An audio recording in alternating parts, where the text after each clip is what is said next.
sakto sa mga examinees. Pero dala marahil ng maliit na sweldo at magulong politika sa bansa. Maging ang mga pulis at sundalo kumukuha na rin ng nursing para makapag-abroad. Nagpapatrol si Jay Ruiz. Hindi ordinaryong nursing class ito na kinabibilangan ng mga profesional tulad ng abogado, accountant, engineer, sundalo at pulis. Dahil sa maliit na sweldo at tila kawalan ng direksyon ng bansa, kumukuha sila ngayon ng nursing. There is a greater need for nurses primarily in the United States. And so most of them want to provide a comfortable living for their family.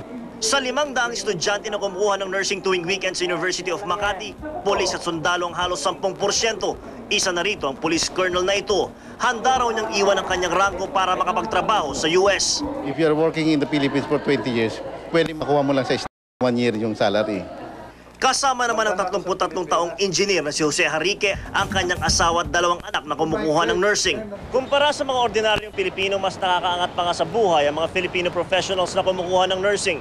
Pero sa kabila nito, ayaw na rin nilang isugal ang kinabukasan ng kanilang mga anak sa Pilipinas. Hindi naman nababahala ang University of Makati sa pagdami ng mga Filipino professionals na nais lumabas ng bansa.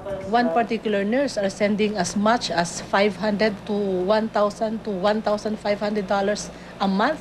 Hiling lamang nila sakaling makapag-ipon, muling bumalik at ituro sa mga kababayan ang mga natutunan sa abroad. Jay Ruiz, Patrol ng Pilipino. Nakaiwas si AFP Southern Command Chief General Alberto Braganza sa posibleng pagbagsak ng